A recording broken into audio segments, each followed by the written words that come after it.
चंद्रकांता एक नाम सुनते ही 90 के दशक की टीवी का छोटा पर्दा याद आता है।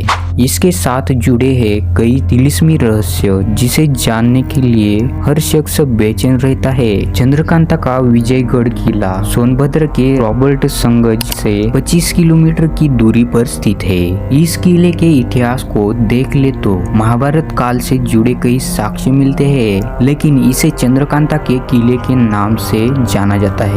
ऐसा दावा है कि इस किले में एक रंग महल मौजूद है जहाँ विजयगढ़ की राजकुमारी चंद्रकांता का आशियाना था। कैमूर पर्वत श्रृंखला से घिरा ये किला 400 फीट की ऊंचाई पर बना है, जिसे विजयगिरी नाम से भी लोग जानते थे। कई राजाओं ने इस किले पर राज किया और अपने हिसाब से यहाँ निर्माण कार्य करवाए। ऐसा कहा जाता है कि बड़े बड़े ऋषि मुनि यहाँ तपस्या करते थे।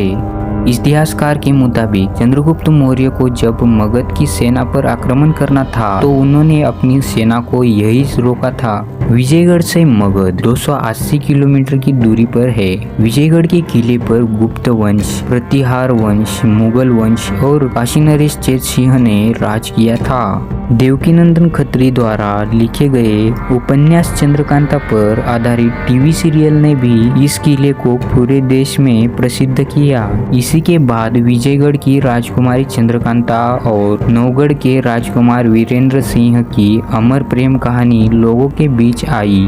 किले के अंदर मौजूद एक गुफा नौगढ़ और चुनार तक जाती है। कहा जाता है कि इन गुफाओं के अंदर तिलिस्मी खजाना छिपा हुआ है। लोगों की आस्था से भी इस किले को पहचाना जाता है। यहाँ मौजूद राम सागर तालाब की गहराई का कोई अंदाजा नहीं लगा सकता। चाहे जितनी भी गर्मी रही हो, तालाब का पानी कभी नहीं सूखता है।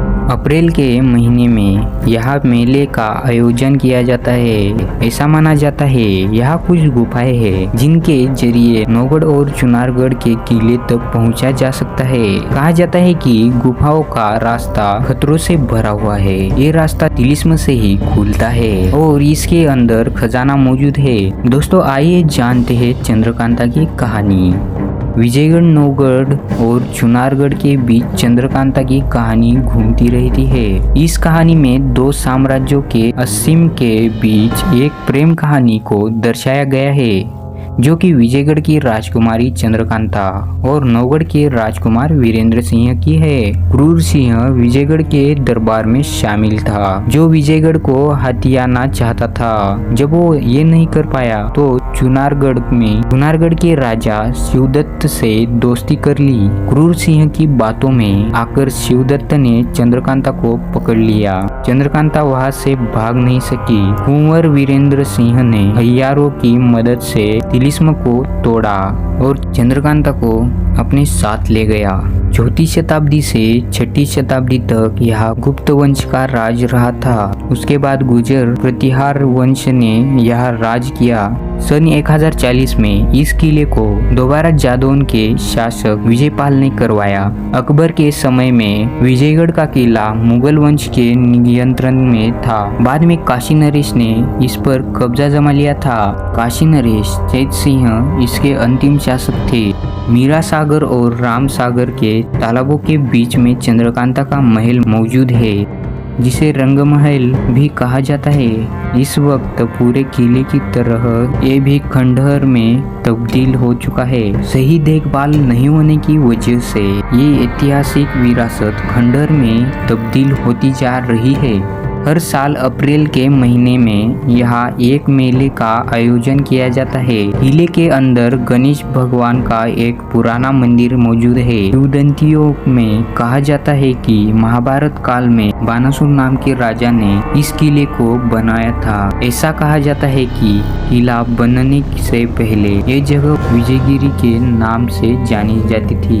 यहाँ साधु महात्मा तपस्या और पूजा पाठ किया करते थे। किले के अंदर मिलाकर 7 तालाब बने हुए हैं, जिसमें राम सागर और मीरा सागर में आज तक पानी नहीं सूखा है। कहानियों में ऐसा भी कहा जाता है कि ये राम सागर तालाब से बर्तन निकलते थे। जो लोग यहाँ आते थे वो इन्हीं बर्तनों में खाना खाकर उन्हें तालाब के पानी से धोकर उसी तालाब में छोड़ दिया करते थे। वाराणसी के करीब 125 किलोमीटर दूर मौजूद इस किले तक पहुंचने के लिए आपको पब्लिक ट्रांसपोर्ट नहीं मिलेगा। आपको अपनी निजी वाहन से जाना होगा या फिर किराए का कोई वाहन देखना होगा। इसके आसपास पूरा जंगल है। इस किले पर चढ़ने के लिए 400 फीट की खड़ी चढ़ाई से जाना होगा, इसलिए आप सुबह के समय ही यहाँ जाए। दोस्तों, आज के लिए बस इतना ही। ऐसे नए नए वीडियोस देखने के लिए हमारे चैनल को सब्सक्राइब कीजिए और मिलते हैं इसी नई कहानी के साथ। तब तक के लिए जय हिंद, जय भारत, जय श्री राम।